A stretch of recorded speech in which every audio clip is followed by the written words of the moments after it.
You're live. This is Senate Transportation. This is Wednesday, April Fools. We are here with Damian Leonard, and we are going to go through the House passed. Morning, I'm Damian Leonard from the Office of Legislative Counsel. I start by apologizing for being a few minutes late this morning. In front of you is the T-bill as passed by the House. I'm going to fly through this at like a 45,000 foot level. That's exactly what, and we'll come back to everything, and I'm going to go through it about like that with Michelle, but maybe at 20,000. So, All right. Okay, I'm gonna write my questions down then. yep, that would be good. All right, so section 1 is the standard adoption of the transportation program as amended. There are no amendments to it in this bill, but or in the as passed by the House version, but it's the standard adoption of the transportation program language together with definitions for the bill. Section 2 repeals a set of obsolete rules. The former municipal heavy equipment loan fund was administered by the Transportation Board. It switched over to being administered by the Treasurer's Office a few years back. It's now called the Municipal Equipment and Vehicle Loan Fund. These rules are obsolete but still on the books, so this is repealing them. Section 3 updates the state's policy regarding highways and bridges to reflect that we currently have state design standards and guidance, and so it's maintain those. And then it updates the language relating warning signage to reflect what's in the Manual of Uniform Traffic Control Devices, which is what the state follows. So that's the federal manual that makes sure that Vermont and California and every other state in between use the same signs on the road for the same purposes. Section 4, this allows the Secretary of Transportation to waive bonding requirements for two different purposes. The first, in subdivision 8, is related to fulfillment of the terms of the bond. The second, in subdivision 9, is related to payment of things like insurance, unemployment contributions, taxes, etc. And there are two instances when this allows a waiver. The first is expanding existing law, which allows a waiver for contracts of 100,000 or less to 250,000 or less. And the second is during an emergency event. It allows the Secretary to waive bonding requirements for immediate temporary stabilization work related to public safety or state infrastructure. Permanent work to actually repair that infrastructure would still need to go through bonding requirements if it's for more than 250,000.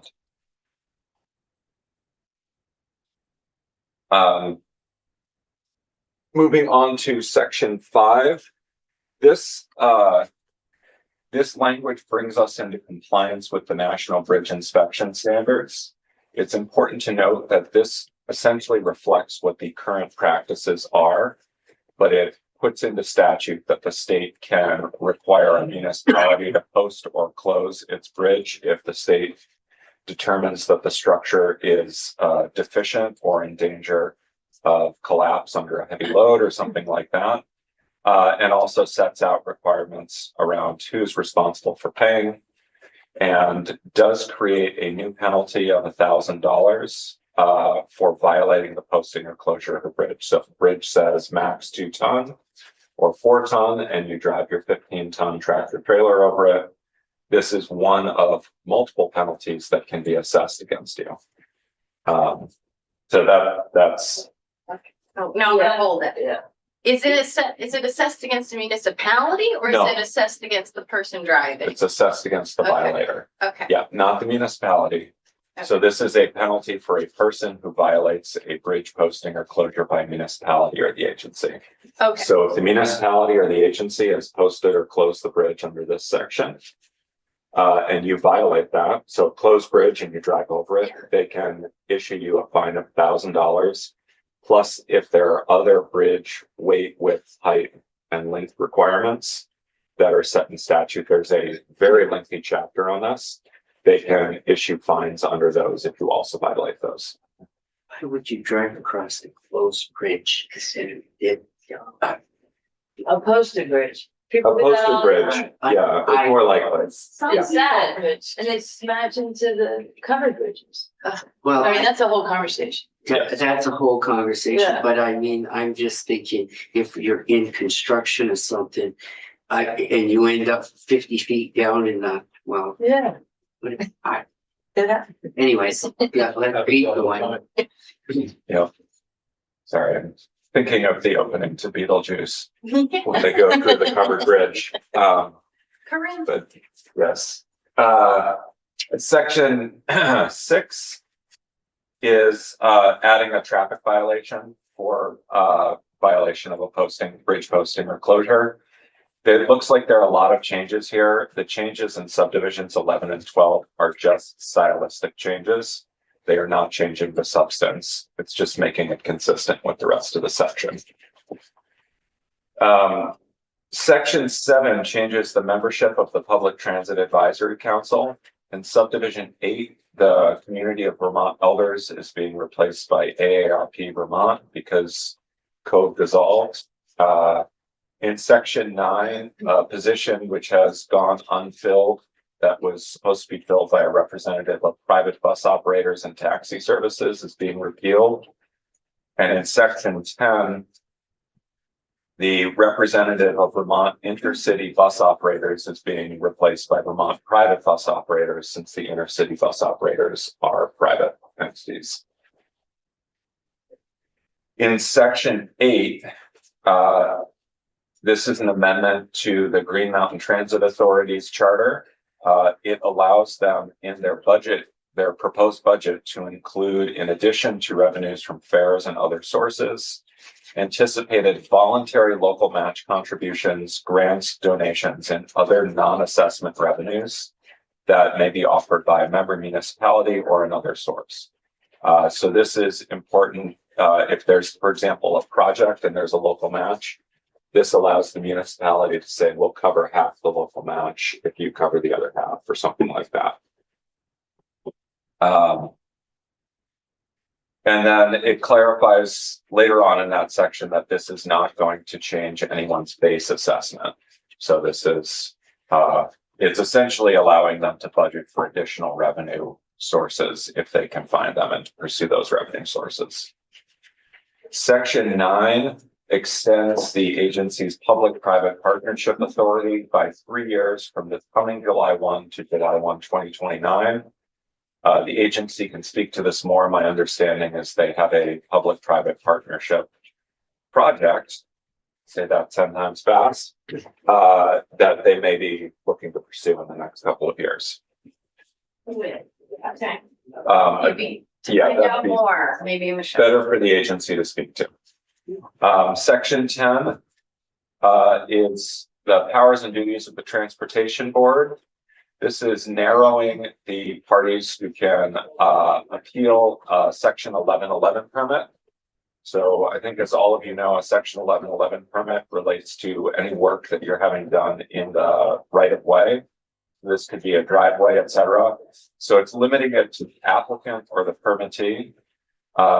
What the board has seen in recent years is that land use disputes are spilling over into this, even though the board does not have jurisdiction over the land use permit.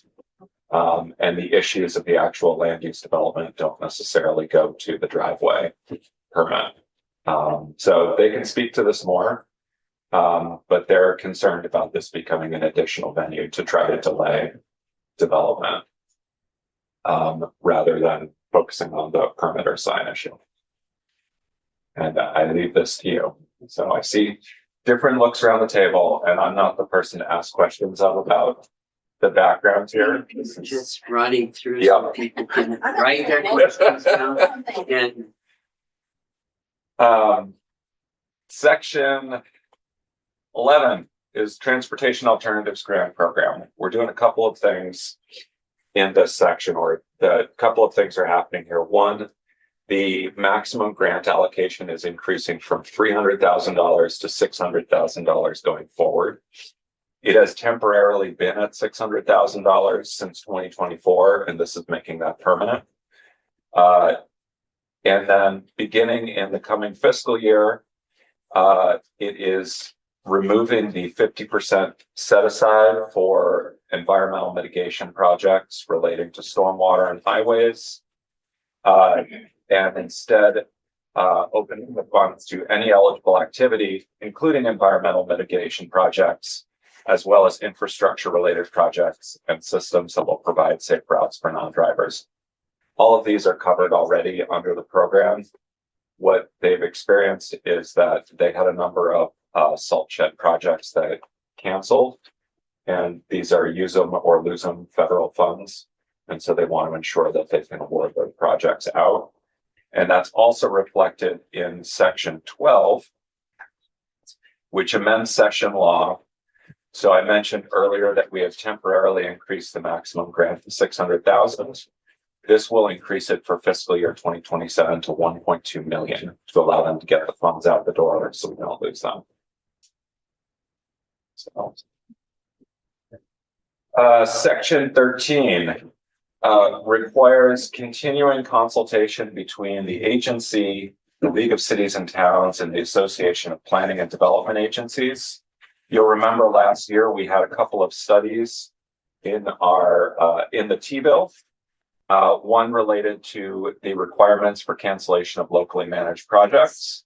The other related to an evaluation of the potential for streamlining the administration of town highway aid and municipal grant programs. The House Transportation Committee was wanted to see more out of that work, and so they've asked the agency to continue working with the League of Cities and Towns and the Association of Planning and Development Agencies on those two here. So that's subdivisions 1 and 2. Subdivision 3 is new, and this asks the agency in consultation with the League of Cities and Towns and the Planning and Development Agencies to examine provisions in Vermont law related to procedures for establishing speed limits, and to identify opportunities to simplify and clarify those provisions to assist municipalities in meeting local needs, including safety and context sensitivity.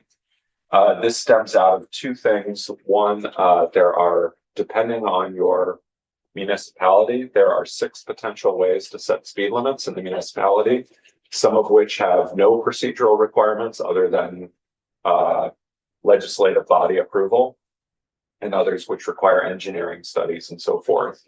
The other is concern that with our recent changes to zoning laws, there are certain designations that get enhanced authority. And there's concern too that in some of the smaller municipalities, some of the streamlining could be helpful for them to set speed limits, but there's also concern about should we have parameters, because the current streamlined authority just lets any speed limit be set, no matter how low. So you could have a 5-mile-an-hour speed limit, etc. These are all policy discussions, but they're asking to streamline and clarify so that we have a more clear process, instead of having to figure out what destination you are and whether that applies, and then do I need to do an engineering study, etc. So it doesn't actually allow, because I got contacted somebody saying they thought the language allowed the town to lower the speed limit on their plans. It simplifies the process. It could potentially. They're supposed to come back with recommendations for legislative action next January. Currently, the towns could lower that speed limit if they meet certain zoning and land use designations. And do a traffic study.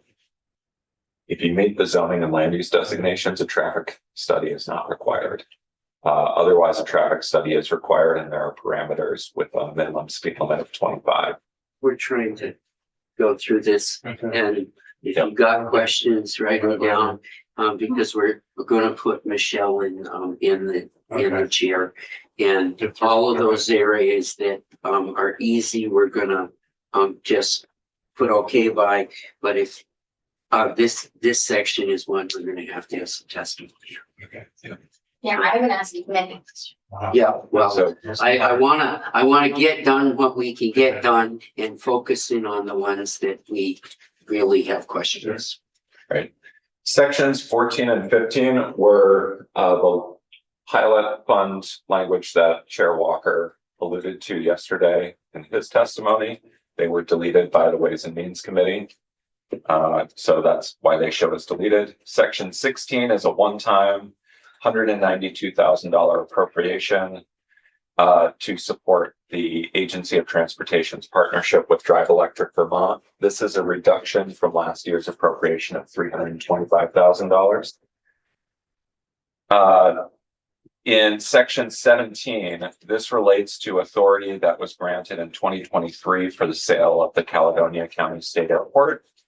It is deleting a requirement that the agency ensure that the airport continues to be identified as a public use airport within the National Plan of Integrated Airport Systems until at least 2050.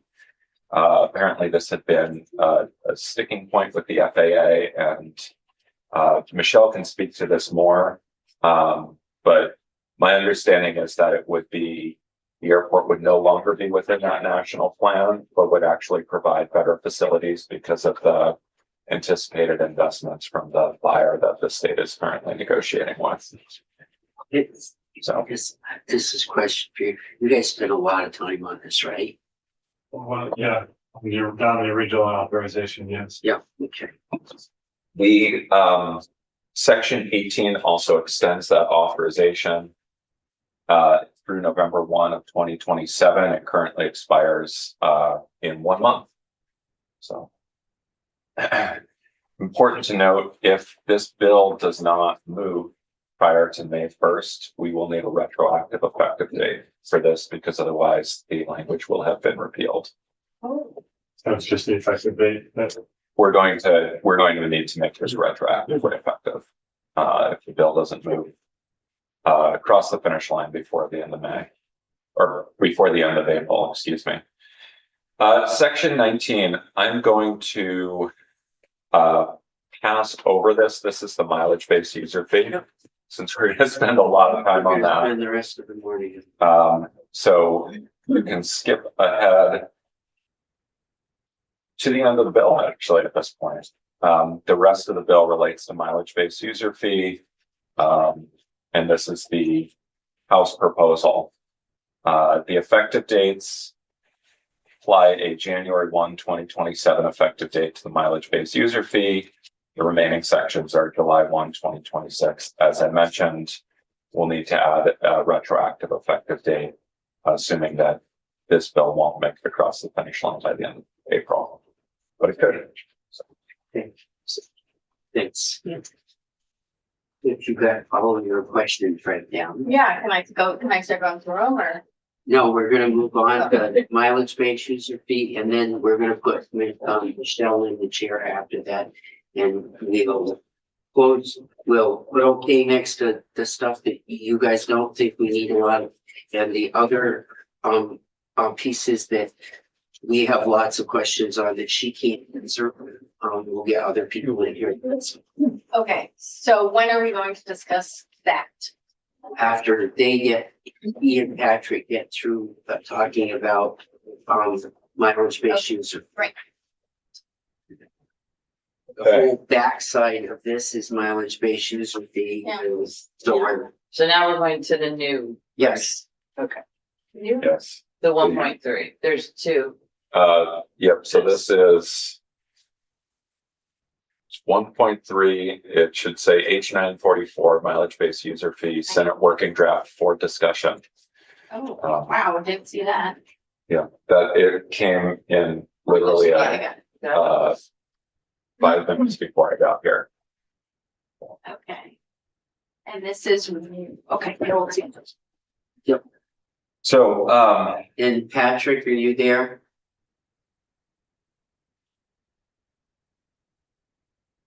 There it is. I'm here.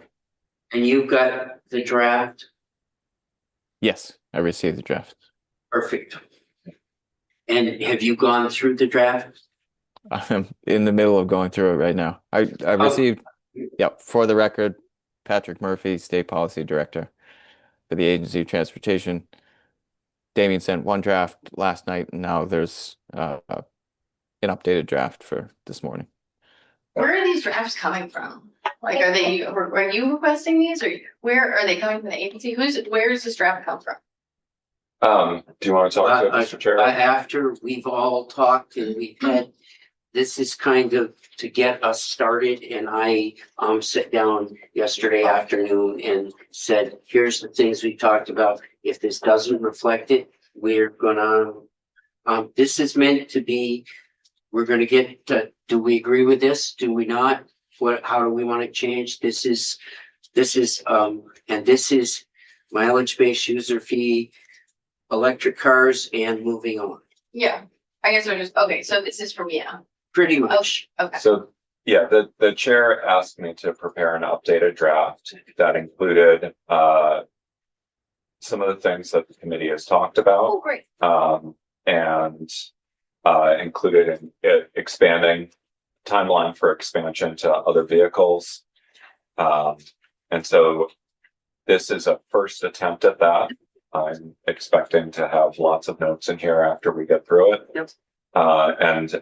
Yeah, to be entirely fair to Patrick, he got the first draft last night at it got sent at 6:10. I don't know what time he saw it. I know he probably was eating dinner and didn't have a chance to read it then. And then the second draft, literally probably 8:45 this morning, if he saw it as soon as it got sent. So please be patient. Yeah. So we've been working hard to get this out because of your condensed timeline. So the first section is a new findings and intent section. And this is hopefully reflective of the discussion in the committee. So it starts by identifying that gasoline and diesel fuel taxes were originally intended to serve as user fees that would require motor vehicles to contribute to the transportation fund in an amount that was roughly equivalent to each vehicle's usage of the highways. Improvements in energy efficiency and widespread adoption of hybrid, plug-in hybrid, and battery electric vehicles have caused many vehicles to no longer contribute to the transportation fund in an amount that reflects their usage of Vermont's highways, making the current system inequitable. I would also add in here, efficiency in combustion engines has created great variation in what they would contribute. Okay. Yeah, and I'm gonna have some suggestions to wording in this. Yeah. I think But I love that we have findings now. Yeah, That's like yeah, you. findings. I think now's a good time to start getting those out. Yeah, He can incorporate. all right. Yeah. This is already Yes, please feel free to either send me a markup or send me comments or speak to me. Or talk right now. Or talk right now if you have things off the top of your head. Okay, so you're on you've just gone to section 3 of this. I was about to get to number 3. Okay, Yes. so I would just start in section 1. I would say the amount that is roughly equivalent to each vehicle's usage of Vermont's highways. That sentence, I don't fully understand what it means. If you're talking wear and tear, why are large trucks, heavy vehicles? Why? That leads me to a different conclusion. You know, like that. So I'm wondering, is it supposed to be the roughly equivalent of each vehicle's usage? Is that just the amount of miles that each vehicle is traveling? Or is that the weight of that vehicle and how much it's impacting? Is it the different, you know, like I guess. So I deliberately did not say wear and tear. Okay, Toyota Corolla with regular winter tires versus a Toyota With Corolla with studs. studded tires has a different wear and tear impact. Fully loaded truck has a different wear and tear impact than a light duty vehicle. So yes, usage is intended to reflect actual travel on the Okay. roads, understanding that there is, Okay, maybe it's just. Let me. Yeah, add to that, I think our issue is that the revenues from the gas tax are no longer sufficient to that is handle. addressed later in the findings. Okay, but if this was truly usage, if trucks would be included, and it would be very different. Well, I think most of what we're talking about, so far is pleasure vehicles. Right, I understand, but that's a And I choice think- that we're making, and if we are going to talk about usage, we really should at least mention trucks, so that we're not saying that this is going to solve all the problems. Because this is not the nature. So, additional vehicles, including, medium and heavy duty electric vehicles are mentioned later in about 20 pages. Oh. Okay, So- I know we are in section Um, one, I'm sorry. They are not mentioned in the findings. Okay. If there is a finding that you would like made about the current system's inability to actually reflect actual wear and tear, and mileage-based user fee won't reflect actual wear and tear either. I'm happy to make those changes. So like I said, this is a first draft. But please do feel free to get me your comments, and I'll try to incorporate everything into a finding that hopefully the committee can get behind. Yeah, I guess maybe. Understanding too that these are the findings and intent, not necessarily the meat of the bill. But I will say, like, UPM used our intent when they did their work. Like, they took language that we used to do all of that work. So it does. Yeah. Your findings and intent do have weight. Yeah. But first, from a legal standpoint, the heaviest weight is the plain language that's on the page actually enacting the program. If there's ambiguity in that, then we look to intent statements to try to figure out what you all meant when we're 5 years down the road, looking at rules that have been adopted or something like that, or how the program is being implemented. So that's worth noting. Just from a legal standpoint, I understand that there are other reasons to have findings and intent because it's a good way to communicate with the public. Often this is what people will look at first when they're trying to understand the bill. So the finding 3 is proposed as a mileage-based user fee, charges a per mile fee for usage of the state's highways, and ensures that vehicles contribute to the transportation fund in an equitable manner. Again, this could be tweaked. First draft. Vermont's taxes on gasoline and on diesel fuel were last increased in 2014. I do like that one. I like that one. That is a factual statement. Yes. Um, Can we throw in the federal tax, the federal gas tax into that one too? And the last time the federal gas tax was increased was. That's up to you. It doesn't have bearing on the state's transportation fund, but it's up to you. Well, if the federal government raised the gas tax and was able to properly distribute more funding, we wouldn't be in a hole in the way that we are. If they could reduce the MAT, I mean, like, there's all sorts of things that they could do to make state budgets better. So I do want to call them out if we can. And also the impact on the driver. They haven't had any increase in the tax. My pitch. Because I think it was like 19. 90-something? 93. Yeah. I haven't got any problems making a factual statement about that. Okay, I'm with that. I've made a note. Thank you. Some people that aren't. Improving fuel efficiency and increasing hybrid, plug-in hybrid and BEV adoption are leading to reduced fuel consumption. I think that's kind of what you were saying earlier. That might be the. BEVs do not purchase any fuel, and the $89 annual infrastructure fee is less than the average amount of fuel taxes collected for a light duty vehicle with an internal combustion engine. This is factual. Again, you may want to tweak it if it doesn't reflect. So No, it's. should we and be consistent in this and when we talk about motor vehicle? Because mostly what we're talking about here is light duty vehicle all the way through this. Mhm. So should we be consistent in the term? Sure. Whatever.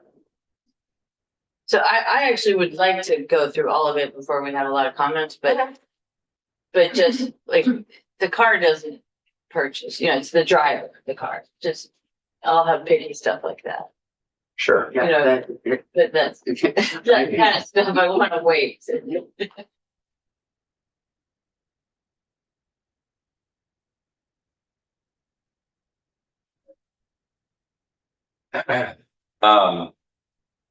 Reduced fuel consumption and unchanged gasoline and diesel tax rates have resulted in stagnant fuel tax revenues that have not kept pace with inflation. In addition to Vermont's stagnant fuel tax revenues, Vermont's demographic constraints have limited the growth in fee revenues to the transportation fund. The July 2025 consensus revenue forecast estimates a 1.33% compound annual growth rate in transportation fund revenues between 2026 and 2030. In comparison, highway construction costs, as measured by the National Highway Construction Cost Index, have increased by 62% nationally since 2020. So, again, if there's something missing, Yeah. those are the 10 that I put together, but I'm happy to add more and tweak.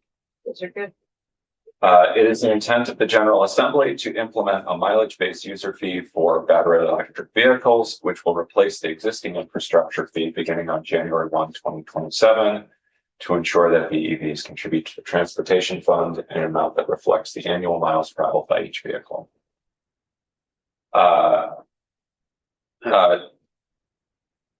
Yeah. I just replace the existing infrastructure fee. Well, yeah, that's fine. Go ahead.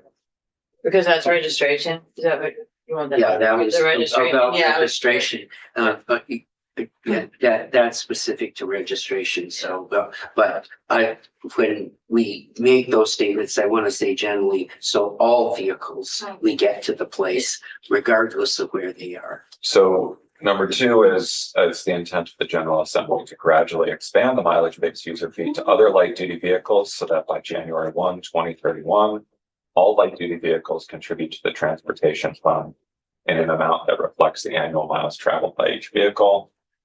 And number 3 is to develop and implement the mileage-based user fee in a manner that supports Vermont's climate goals and does not discourage ownership and use of BEVs and highly fuel-efficient vehicles. That's my favorite one so far. All right.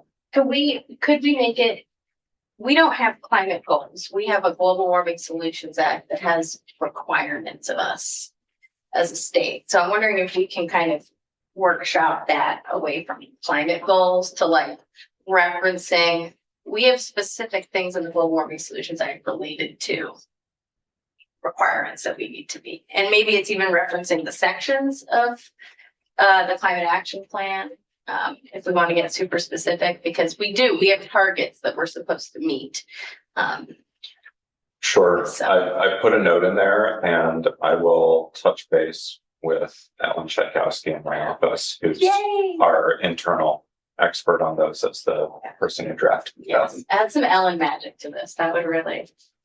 Ellen Magic. I'm gonna have to tell her that that's what it's being called. We're gonna discuss all that stuff. Yep, all of it. Yeah, All of it. This is meant to, as a starting. so now we get into the initial mileage-based user fee. So this is the January 1, 2027 mileage-based user fee. It's important to note that because there will be a January 1, 2029 and a January 1, 2031 above later in this draft. So the purpose of the chapter is to impose a mileage-based user fee for battery electric vehicles. battery electric vehicle pleasure cars to ensure that they contribute to the transportation fund in an amount that reflects annual miles traveled. The definitions are relatively self-explanatory.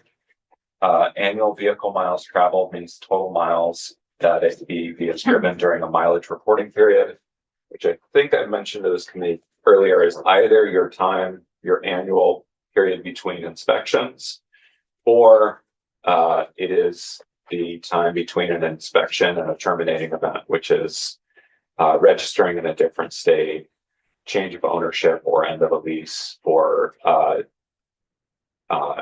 terminating the registration of your vehicle for one reason or another. I think those are the key definitions there. That I just covered the three key ones in that explanation, which are my annual mileage reporting period.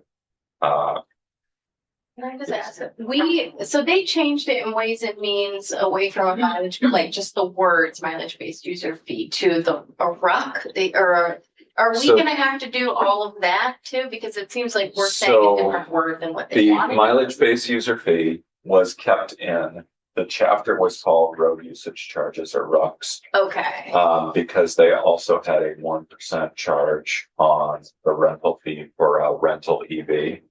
okay. That is left out of this draft. There's a policy question for the committee as to whether you want to add that language back in after discussing the cost to implement versus what you would actually get from, I believe the estimate was 27 rental EVs in the state. I know.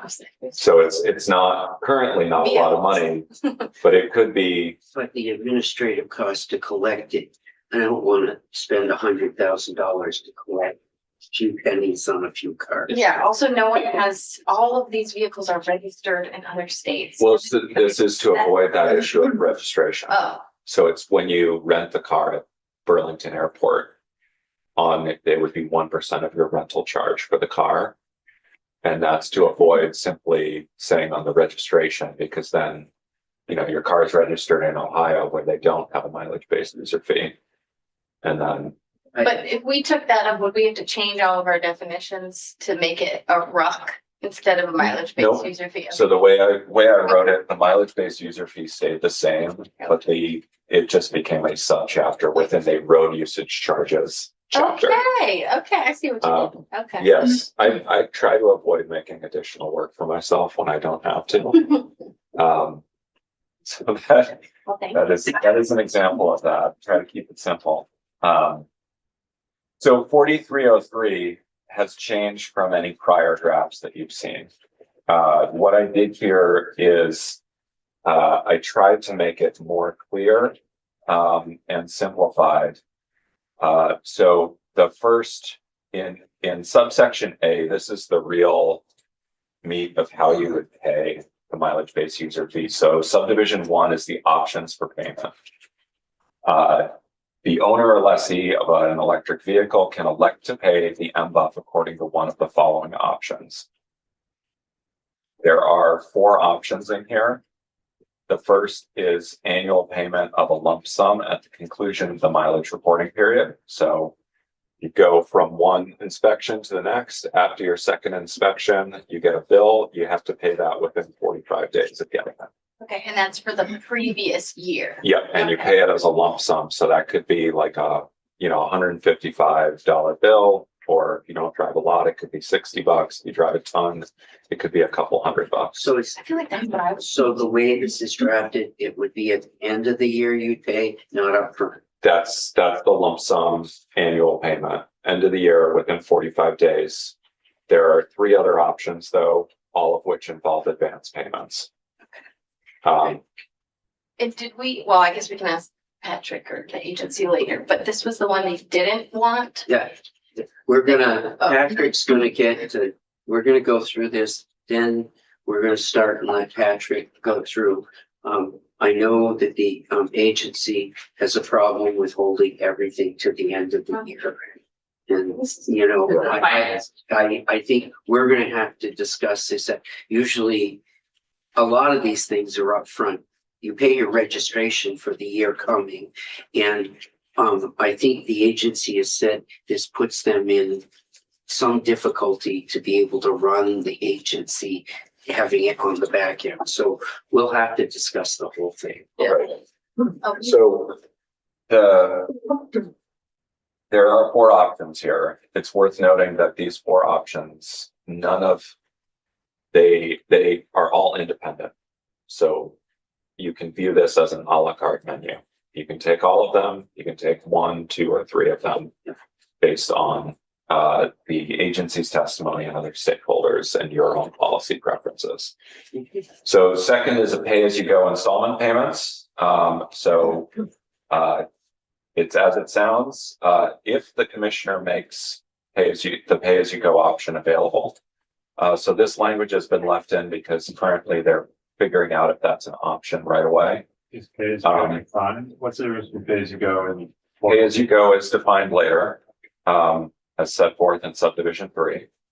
But that essentially is you take periodic readings of your odometer and you make payments periodically, and then at the end of the year, you reconcile. So any additional amounts that are owed at the end of the year get paid.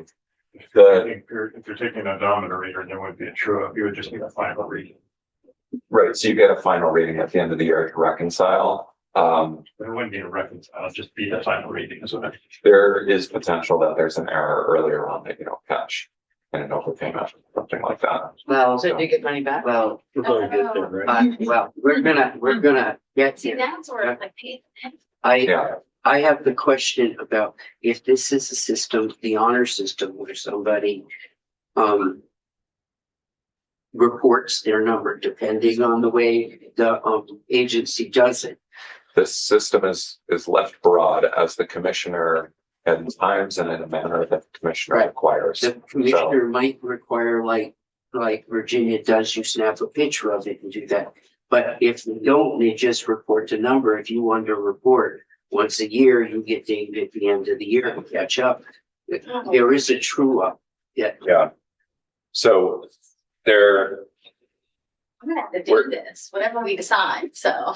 we're getting there. So then there's estimated payments. Where you can make estimated payments of the mileage-based user fee in annual, quarterly, or monthly installments as set forth in subdivision 4. So we'll get there in a minute. And this would be a pay in advance. So you pay the $154 either upfront, or you can split it out into 4 payments over the course of the year, like you would do with your taxes. Or you can split it out into 12 payments to make it even smaller. So this would be like that monthly donation that you make, where it auto deducts from your bank account. Or my Or your cell phone subscription. bill, or my, Yes. Right. And if it allows the individual to elect one of those 3 options, a lump sum upfront, quarterly or monthly payments. And then finally, there is a flat rate, which is at roughly 150% of the estimated average annual miles traveled. So the average annual is 154. I rounded down to 225. You could round up to 230 or 250. But this is if someone says this is all too much trouble. yes, I just want to pay a flat one-time fee at the start of each year. I don't want to worry about what's on my odometer or how much I drive. yes. Um, I feel like that, like, just as a consumer, that's my ideal situation, is I don't want to get an app. I don't want to have to call somebody and have an account manager sort out my odometer.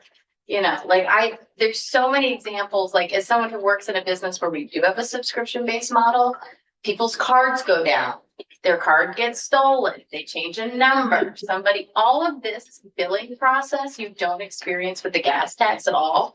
It's so behind the scenes. It just frustrates me that it appears that whenever we do, electric vehicle drivers for the next few years will have an additional administrative task and annoyance, unlike every other ICE driver. So I want to limit that as much as I possible. will say what you are doing here is setting up a system that over the next 5 years, you would add plug-in hybrids, you're going to add hybrids. Yeah. And this is going to be the base for everybody 5 years Well, it's a bit out. of an experiment. if I'm being honest, like I kind of like the idea of starting with all four options. And then the AOT folks figuring out, well, where do people land? You know, like my feeling is, I feel like the majority of people would go for a fixed amount or a lump sum, but that's just the, you know, that's the senator from Windsor's perspective. If they ran this program for 5 years and they found out like 80% of people were choosing the pay as you go monthly, then we would say, well, we would roll out to all vehicles, the pay as the you go model. That's the one that people are gravitating towards. So I feel like if we're gonna do this, I do like the idea of having as many options as possible. Well, and- So then when we roll it out to everybody, we've seen kind of where do people organically sort themselves into payment methods that work best for them. Yeah, And that's then the But ones we But this invest. also is the base for everybody. Oh, exactly, yeah. So, And we So- might get rid of these. we also need good outreach, and we're not talking about that yet. So we really not need yet, to but do So- outreach. I would point you back to Patrick's last presentation on the CERC grant, that they are required as part of that grant to do education and outreach. Mm. So that is already built into the but process. we're gonna and- get to a plugged in. piece of that Yeah, in here. There's Yeah. pieces about that. yeah. So the subdivision 2 sets out the annual mileage-based user fee payment option, which is basically at the end of your mileage reporting period, you get a bill within 45 days of the bill being sent. You have to pay the full amount as a lump sum. So that is it is a big bill at the end of the year. The Yep. pay as you, go Like ahead. says, what are the requirements for notice that you owe? Like, what's the requirement? So like, I get a bill, You get, shucks, do I get a letter about the bill? Do I get so a the email? mail includes US Postal Service mail, email, or other electronic notice. So it And how depends on many- how you set up your account. Okay, but how many notices would they be required to send to me? Because 45 days is a quick turnaround for potentially like $300 at worst case. I don't know. How, And this doesn't address how many notices. It just says that they have to mail you notice and within could 45 could days. we you have add to- some like specific, you need to be notified a certain amount of times or like, you know, before, because this is your vehicle. This, you could get what is the consequence if you don't pay? What happens to your vehicle? You start accruing interest Okay. on the amount due at 1.5% per month, up to a cap of 18%. And then when your next registration comes due, you have to pay the full amount before you can renew your registration. Oh, that's, I don't like that. That's a little crazy to me. Well, let's go through it. Let's Yep. get through it. Yeah. We're going through these, but we're not even sure I've already got them maxed out. On these two sites, we're not there yet on this section, so we're picking it apart and Yeah, and Patrick's gonna comment. on yes, this. we're. I think we're revisit gonna this. hear from, we're gonna hear from Patrick and the agency. They don't like, the backside payment. They'd rather have it up front. I think they're gonna have a lot of, this is meant to be in a draft that people could react Oh, to. yeah, Okay. So are you saying that we should not be commenting? No, you should comment because he needs to No. incorporate but Patrick's Uh-huh. also gonna get, Patrick's the next one in the chair. yeah. The only thing I'm saying is that I think we're maybe getting a little too much into the weeds and we haven't picked, we may not even go here. Yep. Right. Yep. That's what I. That's all I'm saying. I see what you're saying. All right. Yep. Pay absolutely. as you go option is subdivision 3. So an owner or lessee who opts into that, would report mileage shown on the odometer of their electric vehicle at times and in a manner required by the commissioner. So because this program has not been set up yet, that language is deliberately vague and allows discretion for the commissioner to set up what works for the department. As far as establishing the pay as you go, and then folks can decide if that works for them. And then as soon as practicable after receiving each report, the commissioner would calculate the amount due for that installment and mail to the owner or lessee a statement, and the owner or lessee would have 30 days to pay the full amount due. And then at the end of each mileage reporting period, the amount would be reconciled against the actual mileage driven, based on the inspection. Most likely, as Senator Perchlik mentioned, that will be a payment of whatever the balance is between your last report and your inspection. The estimated payment option in subdivision 4. So under this option, upon registration of the electric vehicle or registration renewal, an estimated mileage-based user fee equal. So right now it's $154. So it's basically the rate multiplied by the average miles driven. So this could change over time if Vermonters start driving more or less. You make that payment. And then you either pay the estimated amount as a lump sum within not more than 45 days, or you enter into an agreement to make installment payments on a monthly or quarterly basis. So this could be the $154 on a monthly basis is, it's under $15 a month. I don't know the exact amount, but that gives you a sense. Where do we get the number for vehicle miles traveled? The department has a current estimate of about 11,000 miles. And so we'd be using the You agency. use that as your estimate, and then at the end of each year, the amount paid would be reconciled against the actual mileage driven. And the one, How do they come up with their number for average vehicle miles traveled? that's a better question for that. Okay, I'm gonna Yeah. save that. The one thing to note here is that there may need to be a true up in the language here because the initial payment is assessed at registration, but then a true up is at the end of the mileage reporting period. Those may not line up. And so we may want to clean that language up going forward just to address those situations where that doesn't line up. Subdivision 5 sets out the process for reconciliation of mileage for pay-as-you-go and estimated payment options. Essentially, at the end of each year, the commissioner determines the amount of actual miles traveled. And if the actual amount is less than the amount paid, then you receive a credit. The owner or lessee would receive a credit for the difference that would be applied to reduce the amount of future fees due.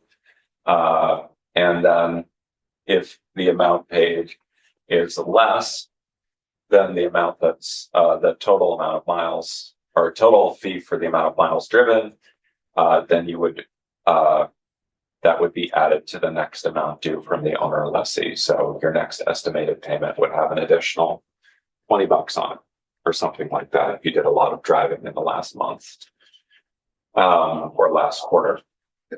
Finally, the flat rate option. An owner who elects the flat rate option would pay the flat rate fee within 45 days after the commencement of each mileage reporting period. And then they would not be required to report vehicle miles traveled to the commissioner, but they would not be exempt from other requirements of state law related to inspections or odometer disclosures. They just don't have to. For example, if their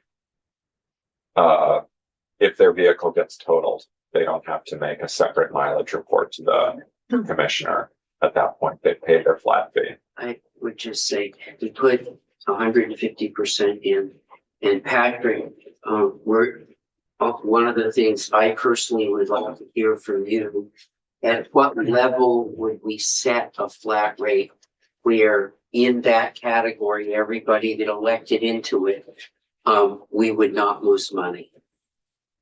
If we, in drafts I've seen of this, we set the rate at 98%. Well, at some level you can lose money on people because they're big high users, but across everybody, at what rate would we set that to do that? I quite frankly, in all this, I don't want to pay monthly. I don't want to worry about.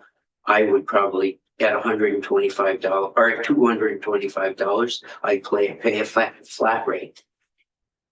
So I'd want a discount for Well, paying up front. I think we're gonna have to have that argument in the piece, but if I have somebody that's driving 25,000 miles a year and they built the average on 11, I don't want them, this is a user-based system.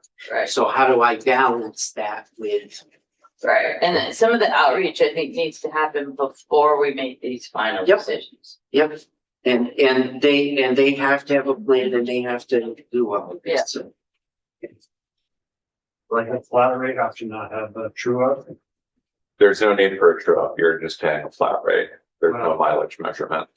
But you could have a mileage money. You could true it up to that. That's the estimated option. Estimated option, you pay a flat rate in advance and then you true up at the end of the year. Flat rate is saying either I know I'm gonna drive a lot of miles or I don't want to be bothered.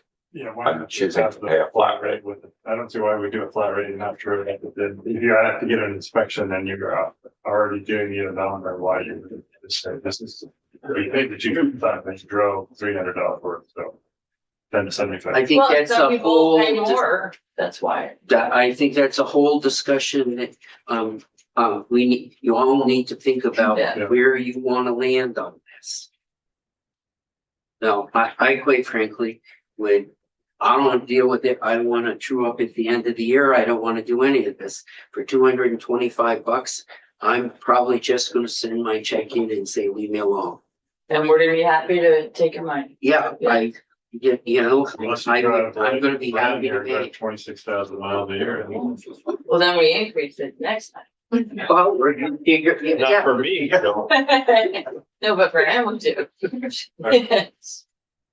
Okay, yep. All right, Let's go.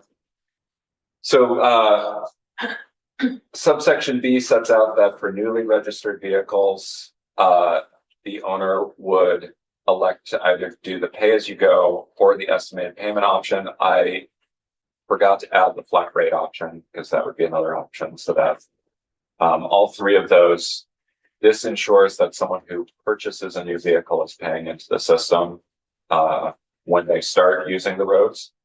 And so that doesn't allow for the end of the year payment. Election of different payment options allows an owner or lessee of an electric vehicle to select a different payment option by providing notice to the commissioner in the time and manner prescribed by the commissioner. So the commissioner can set up a process. I need 30 days notice or 60 days notice, whatever it is, and let folks know. Subsection D just sets out the basic math that's done to calculate the mileage-based user fee. You multiply the miles traveled by the applicable rate, and the number of miles traveled is equal to either the difference in miles between your inspection at the end of the reporting period and your inspection at the beginning, or if you're filing a report as part of the pay-as-you-go, your most recent report and your most recent prior report before that. So does that make sense? Okay. yeah, and no discussion of out of state. Not yet. Okay, We get to that in a minute. Okay. Mileage-based user fee rate is set at 1.4 cents per mile traveled. That is a policy choice for all of you, but that's the estimate from the Vermont EVM study. The exemptions apply to US government vehicles, state government vehicles, and vehicles used for short-term rentals. The fee is in addition to other fees and taxes. So this does not exempt you from your purchase and use tax or your registration fee. Within 45 days, an individual can appeal the amount of the assessment. And the commissioner is required to establish procedures for filing and hearing appeals pursuant to existing law around the ability to appoint hearing officers and set up a procedure for hearings. And the procedures shall include a process for the appellant to settle the dispute prior to a final administrative decision. That just allows folks to kind of come to a settlement with the department rather than going through the full process. And subsection I provides that if you have a terminating event and you're owed a refund, so let's say you paid estimated payments, and then you've moved out of state, but you only drove 3,000 miles before you moved out of state, you can get a refund for the remainder of your MBUF, or whatever other things happen, you sell the vehicle, that sort of thing. You pass away. You pass away, your vehicle gets totaled, All kinds of. any number of things that will happen. Hit a deer. Yep, Well, so do we, let's not go to the worst case. Yeah. scenario here. do we, and I have no real opinion about it. Do we set ourselves up in this? If this is the one case with DMV that we give refunds, that we open ourselves up for everybody to say, you registered your car, you get a refund. Oh, yeah. I should, some, but all the other fees we charge, do we set ourselves up that we should get, we should now start to give refunds? It's a good question. That's a good point, because I don't know about you, but I've run across, I've had constituents that say, you know, I sold my car midstream or registered it, I'm carless, and I paid for the whole year, and I want half a year back. That comes up a lot. That's hard to do. Yeah, I don't know why we do it for one to the other. Yeah. But that's just a question that we're gonna wanna think about if this, Purchase and use, if you get a refund on that. what, do I get a refund on, dad just passed away and he got a license and he only lived a month? Would we ask for, 11 months back? I would say no. I'm just saying. Yeah. But yeah, What? The state is. the state. Yeah. So no, We're asking, the individual is asking for a refund from Yes. the state. Yeah. If we're giving the money back to them, then yeah, we should give it back to them. The question is, should we give them the money back to them? If you get a driver's license and pay the fee, but then die the next day, can you get a refund? I think you should. Yeah. Well, maybe we could change that too, Well, but we're setting it up in the future too, like maybe that was a. Well, let's. But it's also, Let's think about it. I think you need to think about it. Yeah. I think you just need to think about it. Okay. So whatever we want to do, I wanted a conscious decision. Yes.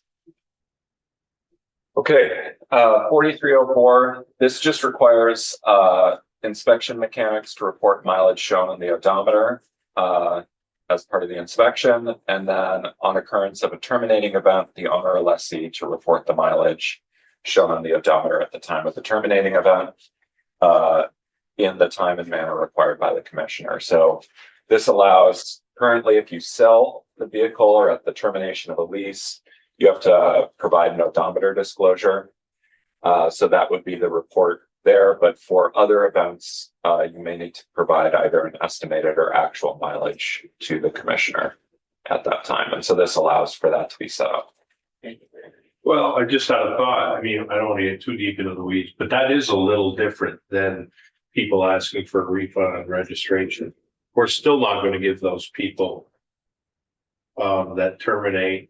We're going to give them we're talking about giving them a rebate on their gas tax, Yes. not their registration. So it is we're not really setting a precedent there. We need to, you know, just, Yeah. Yeah, I Yeah, could it is see different. somebody asking us that question. yeah, Yeah. get it out before it's Yeah. gone. Are you leaving? No, Oh. up here. Oh. Gradually.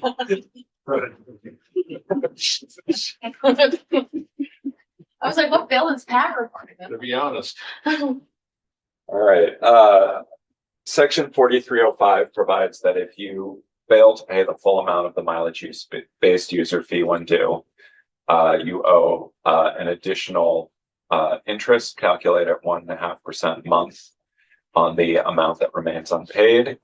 The maximum amount of interest that may accrue is 18%, which equals 1 year's interest. At that point, you're going to be running up against having your registration not renew it or something like that. So there are other mechanisms. So the House made a policy decision there to cap To cap the fee. that interest, yeah. And then an individual may request that the commissioner waives some or all of the amount of the overdue fee or interest or both. And the commissioner may, upon receiving a request or on the commissioner's own motion, which means the commissioner can do this in their own discretion, for example, if they discover an error or something like that, waive some or all of the amount of the overdue fee and interest. If the commissioner determines that good cause existed for the delay or that requiring payment would constitute an economic hardship. Failure to file a report, penalty rate. So if the commissioner is unable to determine the annual vehicle miles traveled because the owner or lessee failed to file a report, so not the inspection mechanic, or failed to have the vehicle inspected. So this is, you failed to get it inspected now that your mechanic didn't file what they're supposed to file with the commissioner. Within a reasonable period of time after the report or inspection is due, the commissioner shall assess the owner or lessee the flat rate.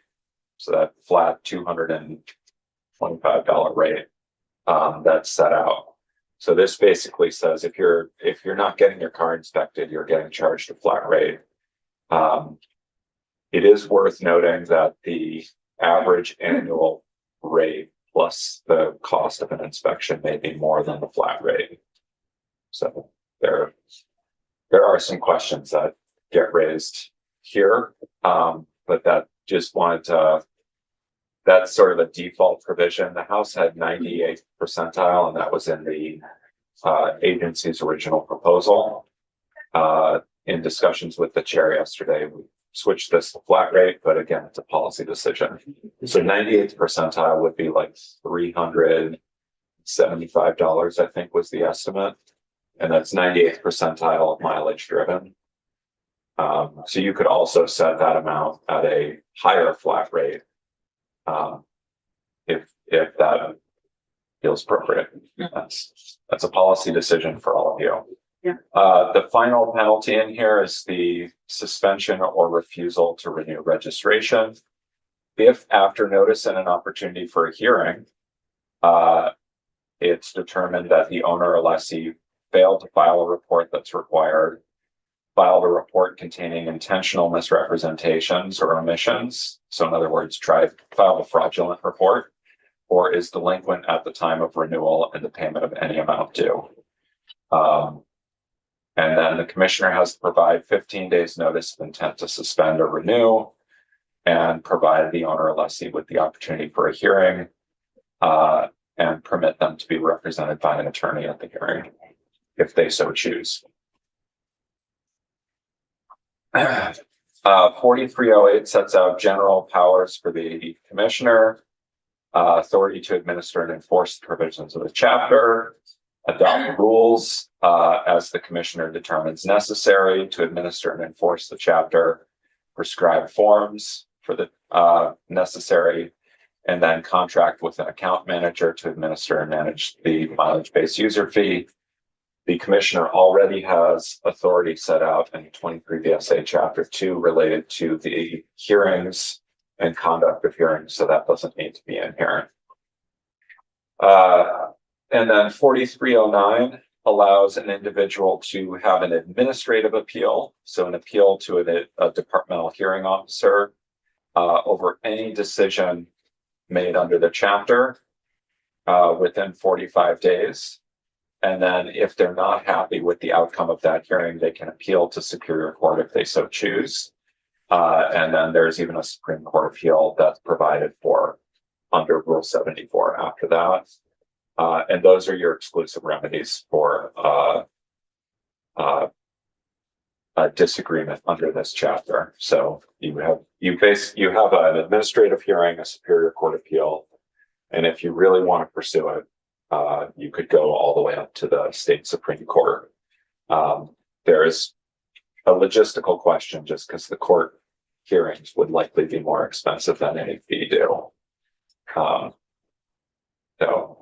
But that's part of the administrative hearing there, at least gives folks their day to be heard on an appeal at low cost.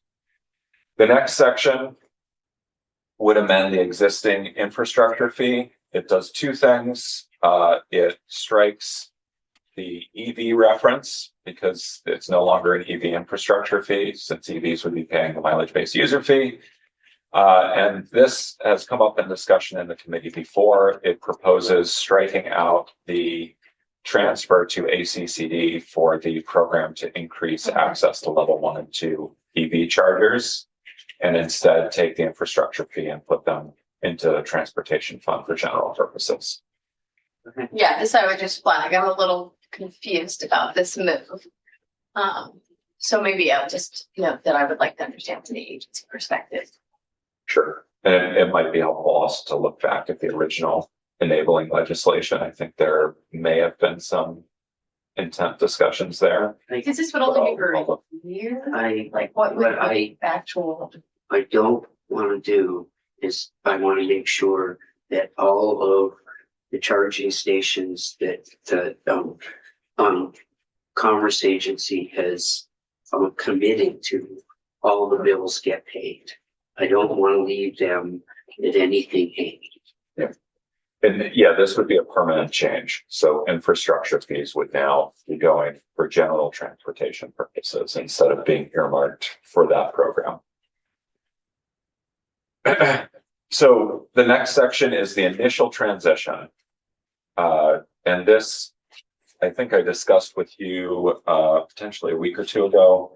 This provides that currently registered EVs as of December 31st of this year would transition into the mileage-based user fee with their initial mileage reporting period beginning on their next annual inspection, beginning on or after January 1, 2027. And then if that mileage reporting period overlaps with a registration year for which they've paid the infrastructure fee, they would receive an $89 credit against their initial mileage-based user fee for that infrastructure fee. If that inspection occurs after their next registration, after 2027, so they don't have to pay an infrastructure fee at their next registration, they would not receive any credit. This was the final House proposal. And I would leave it to the agency and to all of you to discuss whether this makes the most sense. So the next piece starts to get to a lot of the questions that were raised earlier. This is the mileage-based user fee transition plan report. So this requires AOT and DMV in consultation with the Agency of Digital Services to develop a plan to expand the mileage-based user fee to all light-duty motor vehicles to ensure that each vehicle contributes an amount that bears a direct relation to the estimated demands and impacts that the vehicle places upon public infrastructure as determined on the basis of vehicle miles traveled. The light-duty motor vehicles are defined as any motor vehicle with a gross vehicle weight rating of 10,000 pounds or less. The GVWR of your vehicle is, or gross vehicle weight rating, as we discussed in relation to the purchase and use tax and the motor vehicle bill, is shown generally on the inside of your driver's side door of your vehicle. So for many light-duty vehicles, you're talking 4,000 or 5,000 pounds. For trucks, you start to get into the 7,000, 8,000, 9,000, 10,000, and then above that, but then you're getting into medium duty vehicles. Can I just go back to one place that we kind of went quickly over? When you got rid of the infrastructure fee in this language and you just changed from an EV infrastructure fee to just. So the EV infrastructure fee. Well, I guess I would say my one idea, which is we've been talking about heavy duty vehicles and them not having a way to be compensating the T fund for the amount of damage they do. Why can't we repurpose that infrastructure fee and put it on the heaviest vehicles? Like if we're going to have a serious conversation about that, we've got to be in place. It's called an infrastructure fee. They're impacting the infrastructure. If we were going to keep that section I would in part advocate for moving the infrastructure fee onto our heaviest vehicles in the way that we had. I'm just putting that out So, there. it's And I worth, think you would put it in that section. I wouldn't, and I'll tell you why. Well, you're the lawyer. So that section applies to pleasure cars. Oh, so we don't, So, truck registrations are in a different section. If you wanted to look at infrastructure fees there, we could certainly do that. I do want to have a conversation about that, even if it's Yeah. a small amount, even if it's a $15 infrastructure fee. The elephant in the room for this conversation is wear and tear on roads and who's actually impacting them. And I think if we're going to transition and not have an indexing on either of those, we're going to need an additional revenue source. And I think that that's the area that I would pursue. Yeah. But It would be, without having any opinion on The the substance. substance of the if proposal. Kathy came on- It's worth noting that the truck registration fees are already tiered based on weight. And so you may even you could even work within that construct, but already as your vehicle gets heavier, you pay more to Yes. register your truck. Sure. So as you get up to the heaviest trucks, they pay the largest registration fee. So then the question is, are you paying an additional beyond that, or is there another mechanism, for example, the diesel fuel tax? Although I know that's, you know, And what and that's. and I don't want to debate that here, Oh. but what I would say about that is the place where we have the most variance of electric plug-in hybrids, and the difference between combustion engines now is in the light duty vehicles and in that present category. I personally don't know of any electric tractor trailer trucks yet. There definitely are. Not here. They're amazing. Yeah, when I went to in SEMA, other they places. had- But I have, But yes. yeah, I don't think, it's not Yeah. any huge percentage of anything. I, So, yeah. so the yeah. focus in this, and not to back up what Damien is light duty vehicles. Yes, yes. So, just to return to an earlier point before I, get drawn away, Chris Roop is watching and pointed out that there are certain situations in which we permit refunds of registration fees, and also, purchase and use tax Oh. in certain situations. So, but they are limited, and I'm happy to go over those with you at a later date. So just that's there. So, this would require, getting back to this transition plan. It would require a plan that would have plug-in hybrid electric, and highly fuel efficient light duty motor vehicles begin participating in the MBUF on or before January 1, 2029. That's basically saying by January 1, 2029. And then all light duty motor vehicles would begin participating on or before January 1, 2031. The plan would have to provide methods for ensuring that contributions are proportionate to the amount of miles traveled in Vermont by each vehicle, including additional payment and mileage tracking options for vehicle owners or lessees to select from, including methods for differentiating between miles traveled in Vermont and miles traveled outside Vermont. Can I just ask about the dates? Because I know they're going to be referenced in a few ways. Why those dates?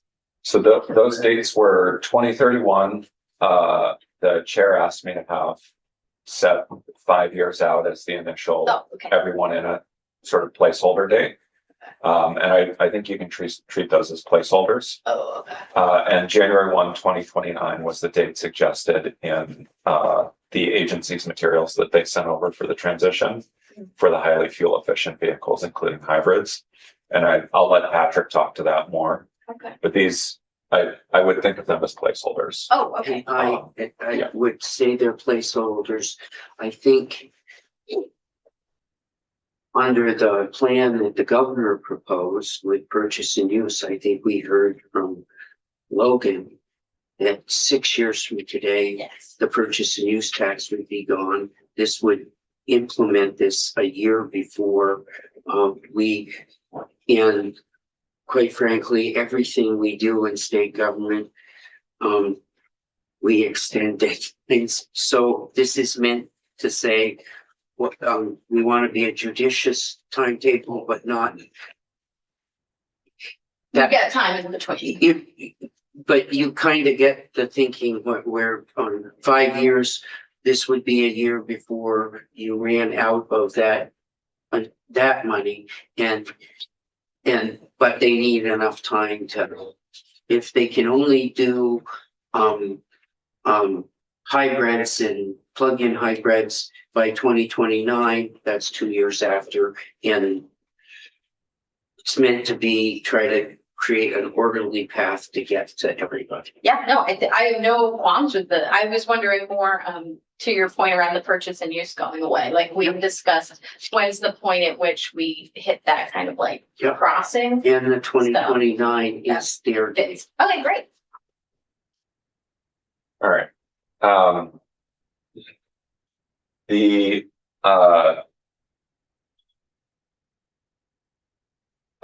The other piece is that it would have to provide tiered mileage-based user fee rates for vehicles that use gasoline or diesel fuel based on the vehicle's fuel economy as estimated by the US EPA. So in other words, this is not contemplating the gas or diesel tax going away.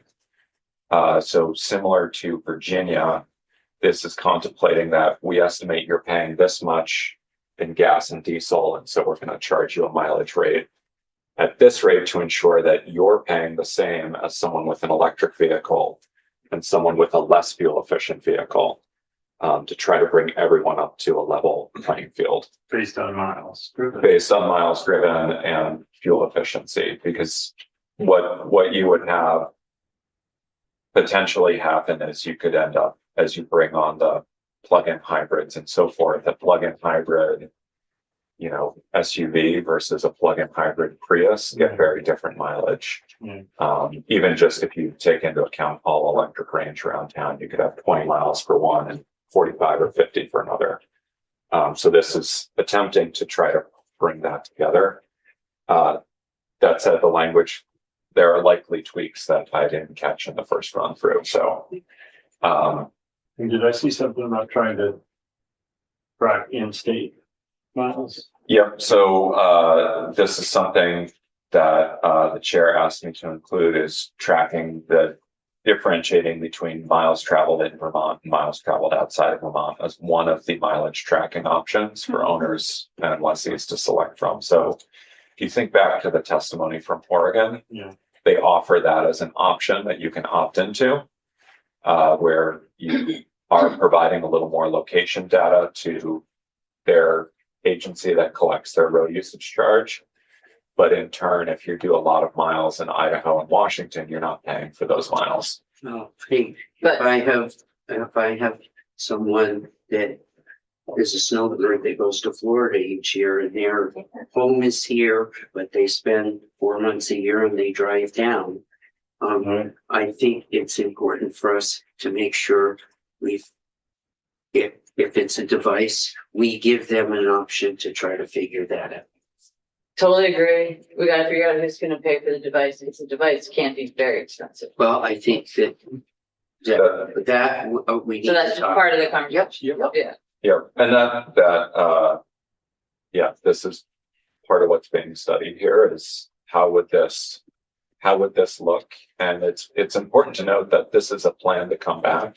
Yeah. It is they not have to- implementing any of this. We want the plan to come back to the legislature. The legislature says, yup, let's go with this, and we go on.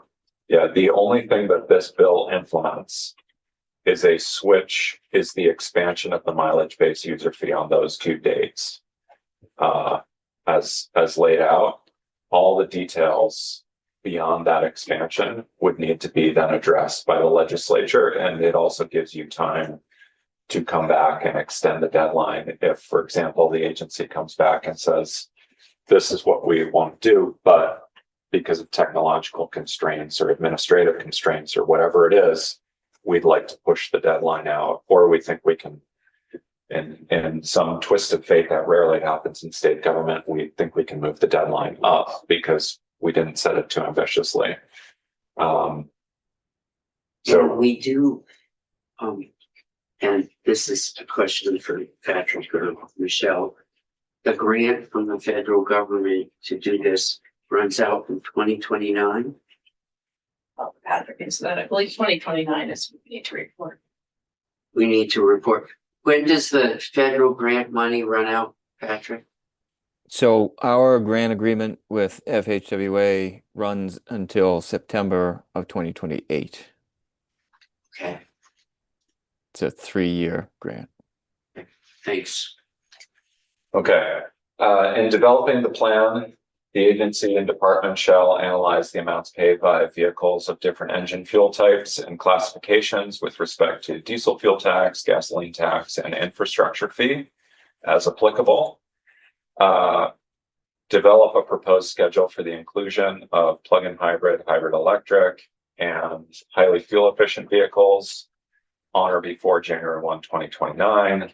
Identify any other light duty vehicles that currently contribute less to the transportation fund than they would under the mileage-based user fee for inclusion in the mileage-based user fee program on or before January 1, 2029.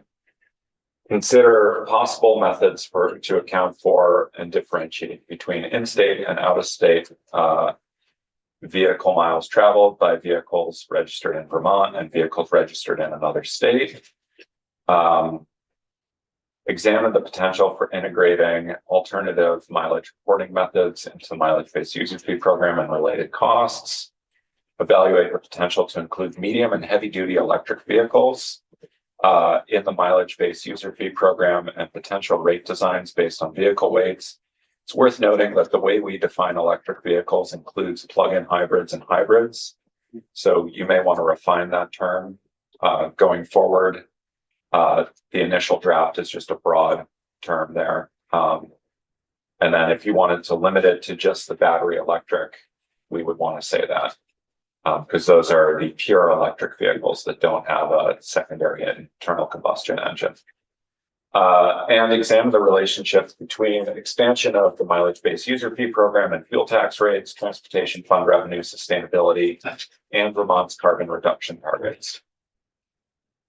And then would require on or before January 31st, 2027, so next January, a report submitted or a plan submitted to this committee and Senate Finance and your counterparts in the House with a recommendation, a plan and recommendation for legislative action to incorporate the plug-in hybrids, and highly fuel efficient light duty vehicles into the MBUF.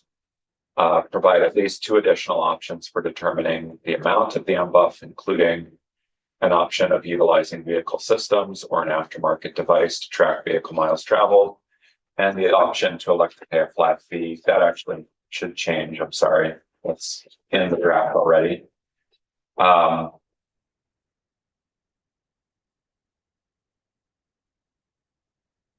Didn't catch that in the last round. The whole section B. No, just the last clause from and onward, and to the semicolon.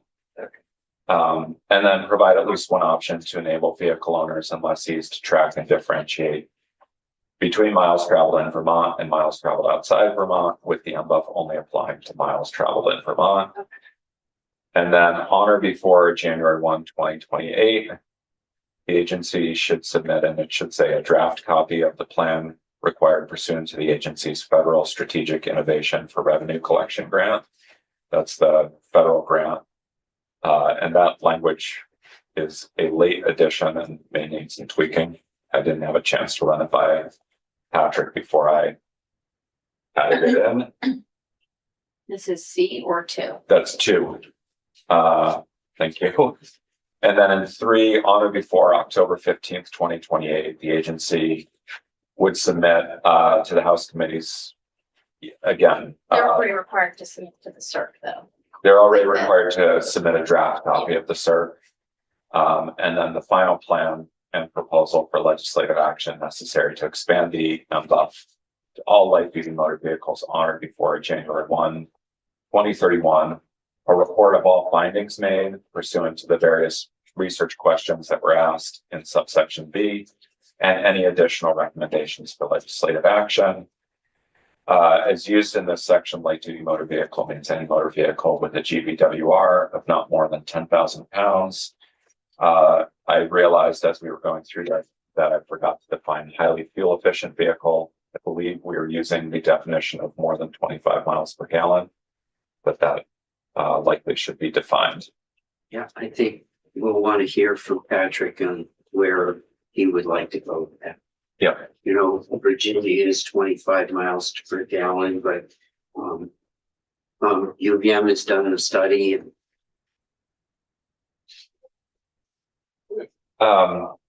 there's a couple more sections. I can explain them pretty quickly. The first is the expansion from just pure electric vehicles to highly fuel efficient vehicles, and I define it there as at least 25 miles per gallon, and including plug-in electric vehicles or hybrid electric vehicles. And then hybrid electric vehicles are pleasure cars that can be powered by an electric motor, but that also have an onboard combustion engine. So this includes both, it includes any sort of mild hybrid. And then plug-in electric vehicle is a plug-in electric vehicle. Pleasure car, which we already define, At the beginning. includes plug-in hybrids and battery electric vehicles. And then this expansion, so on page 20, the language that starts with expansion of mileage-based user fee to highly fuel-efficient vehicles statutory revision transition. I need to make sure by touching base with my colleagues that this language will work. This essentially is a statutory, it's a application section that says the mileage-based user fee will apply to all highly fuel-efficient vehicles as that term is defined. And then when preparing the VSA for publication, it directs my office to add an update that's effective January 1, 2029 that replaces the word BEV with the words highly fuel-efficient vehicle throughout the entire chapter, rather than doing the whole thing here. The question I have is, do I actually need to do the whole thing here? In the interest of time last night, I did this. If after touching base with my colleagues, we determine that it needs to be the whole chapter, I'll revise and do the whole chapter if the committee wants this language to move forward. The next two sections on pages 21 and 22 swap highly fuel efficient vehicle for light duty vehicle, or light duty should be motor vehicle. I apologize for that. Throughout and then adds in a change to the mileage-based user fee rate that would provide beginning on January 1, 2032, and on each succeeding January 1. So this is after all light-duty motor vehicles are subject to the MBUF. It adds in the agency's proposed inflation index. Again, this is a policy choice for all of you, whether you wanted to have an inflator. The other language I've added in, which you'll see bracketed on lines 16 and 17, is a cap on the inflator. The cap is blank right now, but you can add in a cap, for example, 5% or 10%, whichever is less. So in a year where the National Highway Construction Cost Index goes way, way up, you would hit the cap instead. And we put this in various things like inflators for pension funds, inflators for minimum wage, et cetera. So it's not unheard of. We also, I forget what the mechanism was that we used for the town highway aid, but it's a different mechanism.